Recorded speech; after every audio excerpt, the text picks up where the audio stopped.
De retour à Entre nous, exclusivement sur les ondes de TV Rogers, et on va parler de gratitude, mais à l'international, au fait, avec Sylvie Lapointe, notre coach de vie, parce que Sylvie, tu nous as parlé de la symbolique, c'est ce qu'on parle avec toi toute cette saison. Oui. Et là, tu t'es penchée sur la gratitude à l'international. Oui. Bien, d'ailleurs, comme tu sais, j'ai beaucoup voyagé. Je suis rendue à 47 pays. 5 continents, Wow! l'Afrique l'année prochaine, au Oui, mois de mai. oui. Et donc, ça me fascine, la culture. Mais ce qui m'a parti, c'est ce petit sachet OK. de tabac. Ah, OK. Il y a... Ça, c'est la culture autochtone. Oui, je c'est dirais ça. Cet oui. automne, je travaille avec un groupe de femmes autochtones, une commission nationale. Et la dernière journée que j'ai travaillé avec eux, il y a 2 semaines, on m'a remis ce sachet-là. J'ai dit, c'est intéressant, expliquez-moi c'est quoi le symbolique. C'est vrai, j'ai déjà reçu ça aussi en T'as cadeau. déjà une fois. réussi? OK. Quelqu'un qui est venu à l'émission, puis OK, vas-y, explique. Alors, le tabac est considéré comme l'une des 4 plantes sacrées. Oui. Et c'est considéré aussi comme un remède. Pas un médicament, mais un remède. Ils appellent ça un medicine Oui. en anglais.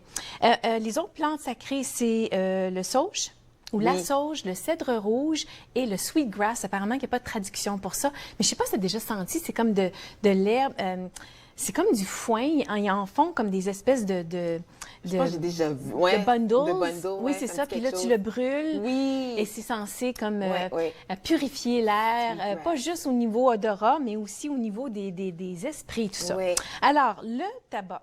Ils offrent une pochette de tabac parce que c'est une façon de dire merci, Ouais. mais avant même que la personne vous donne des conseils, des recommandations ou une cérémonie. Et d'ailleurs, à cet événement-là, il y avait une femme aînée qui avait été invitée et de façon très cérémonieuse, on lui a offert le tabac et puis là, elle a commencé à parler. L'autre chose qui me fascinait de cette approche-là, c'est que cette femme-là a parlé pendant 1h40 et c'était une grande réunion avec plusieurs personnes, mais le respect qu'ils avaient pour cette femme-là qui racontait son histoire, qui donnait ses conseils et tout ça, sans l'interrompre, avec un écoute active, c'était fascinant. Ouais. Et d'ailleurs, c'est la personne qui demande l'aide qui doit préparer le sachet de tabac. OK. Et on dit que quand tu prépares la pochette, tu réfléchis sur la demande que tu vas faire à cette personne-là et tu envoies les bonnes pensées, les prières dans le sachet de tabac. Ah, c'est tellement beau, c'est vrai. Mais c'est vrai, j'avais reçu ça.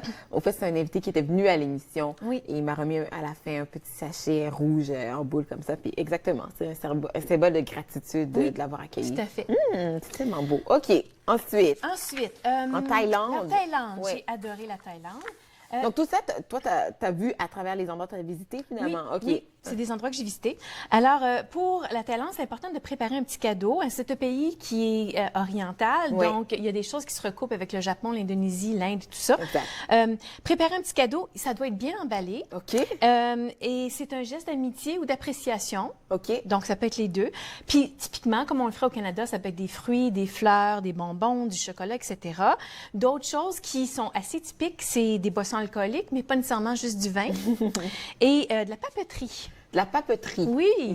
Il y a une raison. Et d'ailleurs, j'en ai T'en as apporté. apporté une ici. Ça, c'est plus pour parler du Japon, mais ça, c'est du papier de riz. De riz, oui. Avec des pétales de fleurs. Alors, pour eux, la papeterie, c'est tout un art. La calligraphie, c'est tout un art. aussi. Donc, ça va un peu avec leur Et culture. les pétales aussi, j'ai l'impression, on trouve beaucoup comme tu dis, des pétales délicates. Oui, du et végétal, du végétal, dans ouais. leur chose. Et d'ailleurs, de l'encre végétale. Oui. Ah, c'est beau, ça.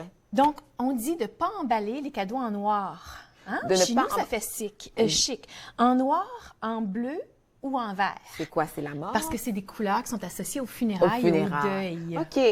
Et donc, l'importance de la couleur qu'on choisit. Et puis, si on est invité chez quelqu'un, c'est pas obligatoire de faire un cadeau, c'est un peu comme chez nous. Sauf que c'est une belle marque d'attention et ça va être réciproque. Alors, la prochaine fois que ces gens-là viennent chez toi ou que toi, tu vas chez eux, il va avoir cette marque d'attention-là et on va jamais ouvrir le cadeau devant toi. Je sais que tu parles des fois à Julie Blais-Comeau, puis il y a toute une série d'étiquettes. Ben oui. Par rapport à si tu reçois un cadeau, est-ce que tu l'ouvres devant eux? toi. Elle me l'a dit plusieurs fois, je me souviens jamais d'une fois à l'autre. Tu t'en souviens-tu, toi? Moi non plus, je me souviens pas. Je me souviens. Puis je pense que non. Je pense que tu remercies. Non, hein? Oui. Tu l'ouvres pas devant la personne. OK. Tu remercies. Puis c'est drôle parce que moi, souvent, les cadeaux que je vais faire, c'est des choses que je fais à la main. Oui. Avec beaucoup de pensée puis ça. d'amour pour la personne que je vais le faire. Donc, moi, j'ai hâte de voir leur réaction quand ils l'ouvrent. Et si c'est pas l'étiquette, je sais pas... Julie vient la semaine prochaine. Oui, tu lui demanderas. On lui posera la question. On lui enverra la question. Et est-ce qu'on a du temps pour une dernière, le Japon, je crois? Oui, ben justement, on parlait de l'Orient, donc on va continuer avec l'Orient.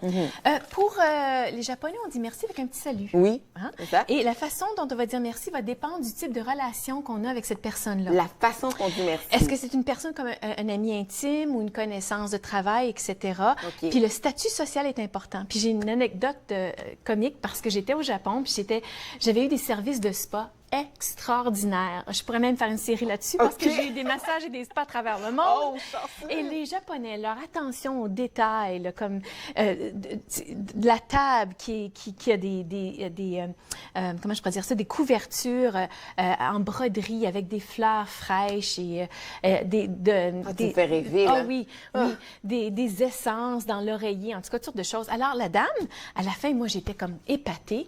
Alors, j'ai fait un salut pour la remercier. Puis là, elle a fait un salut plus bas. Puis là, j'ai dit, oh mon Dieu, je devrais être encore plus reconnaissante. Donc, j'ai fait un autre salut plus bas. Puis elle, il fallait qu'elle fasse jusqu'à ce qu'elle se rende à genoux. Et moi, je n'avais pas compris.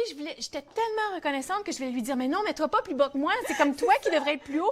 Puis elle était tellement comme étonnée de mon geste qu'elle essayait parce qu'elle essayait toujours d'aller plus bas jusqu'au point d'être à genoux. Puis là, j'étais T'as compris horrifiée. que c'était parce qu'elle donnait une plus grande reconnaissance pour toi d'être venue la voir. Tout à finalement. fait. Dans le fond, j'essayais de lui montrer une marque d'appréciation, mais je l'insultais peut-être, je sais pas. Alors, bon, les saluts. Voilà. Oui. Écoute, on va faire On continue? on continue à faire une pause capsule yoga justement avec Mireille Gauvin.